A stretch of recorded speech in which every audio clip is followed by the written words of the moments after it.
Meu querido, minha querida, que legal voltar aqui no meu canal para mais um torpedo aí para o seu coração e para a sua vida. Hoje nós vamos refletir no capítulo 1 do Evangelho de João.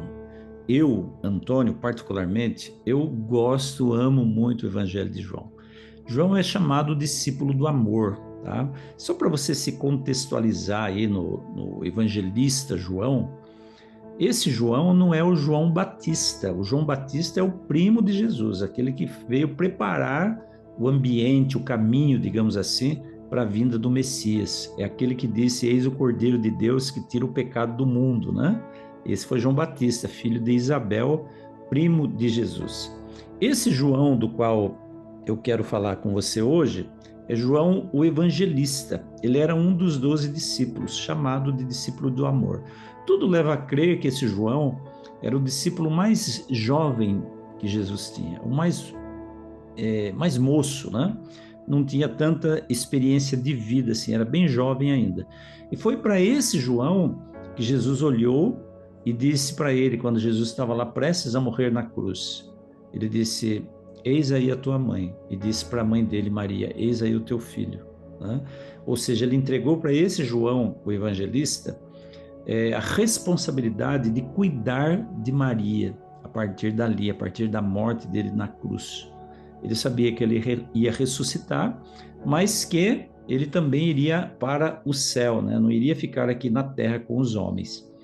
E no capítulo 1 de João, ele é todo amor, né? O linguajar dele é fantástico. A forma com que ele escreve é toda amorosa, acolhedora, né? E ele começa o seu evangelho dizendo assim, ó: no princípio era o verbo, e o verbo estava com Deus, e o verbo era Deus. Ele estava no princípio com Deus. Todas as coisas foram feitas por intermédio dele, e sem ele nada do que foi feito se fez. A vida estava nele, e a vida era a luz dos homens. A luz resplandece nas trevas e as trevas não prevaleceram contra ela. Houve um homem enviado por Deus cujo nome era João. Este veio como testemunha para que testificasse a respeito da luz, a fim de que todos os que vissem viessem a crer por intermédio dele. Ele não era a luz, mas veio para que testificasse da luz. Então aí João, ele começa, né, falando a respeito do verbo. O verbo estava com Deus, né? No versículo 10 ele fala de novo: o verbo estava no mundo, o mundo foi feito por intermédio dele, mas o mundo não o conheceu. Veio para o que era seu e os seus não o receberam. Ele está falando especificamente a respeito da pessoa de Jesus. No princípio era o verbo é a palavra.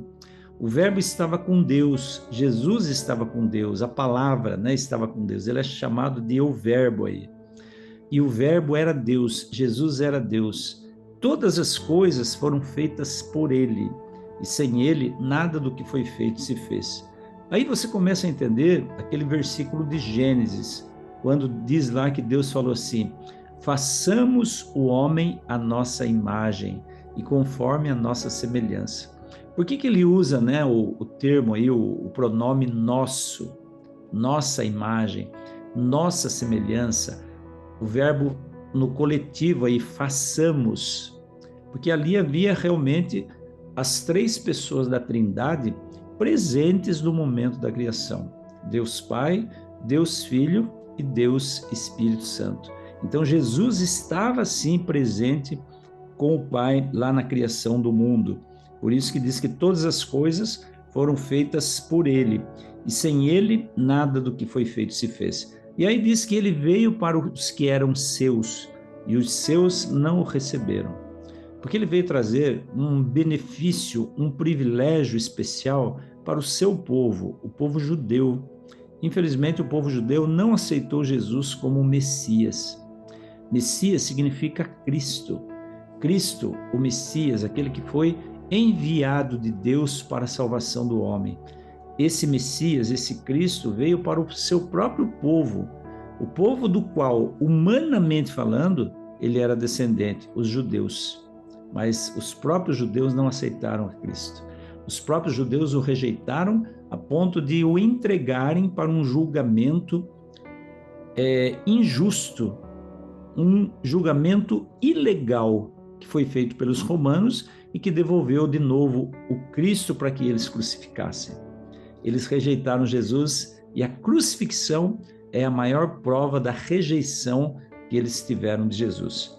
E no versículo 14 de João capítulo 1 diz assim: e o Verbo se fez carne e habitou entre nós, cheio de graça e de verdade, e vimos a sua glória, glória como do unigênito do Pai. Jesus se fez carne. Talvez esse seja o maior mistério na história da redenção da raça humana. Como que um Deus se tornou homem? Como que um Deus se fez carne para habitar entre os homens? Imagina você, um Deus se tornando num embrião para nascer, para viver, para morrer e para ressuscitar em favor do homem. É um mistério realmente. A nossa mente humana não consegue entender isso. Não sei se um dia nós vamos conseguir, não sei se nem na eternidade nós vamos conseguir entender esse mistério. O mistério da piedade, né? Como Deus é um Deus piedoso, um Deus amoroso, é um Deus que não cabe na nossa mente. A nossa mente é muito limitada para conhecer tudo sobre Deus. Não adianta a gente insistir nisso. A gente conhece um pouquinho, aquele que Ele permite que nós conheçamos, mas a gente não conhece quase nada, porque a nossa mente é muito limitada, além de sermos pecadores, né? Então, o texto que eu quero deixar hoje, a reflexão que eu quero deixar hoje para você é essa de João 14, aliás, João 1, de 1 a 14, né?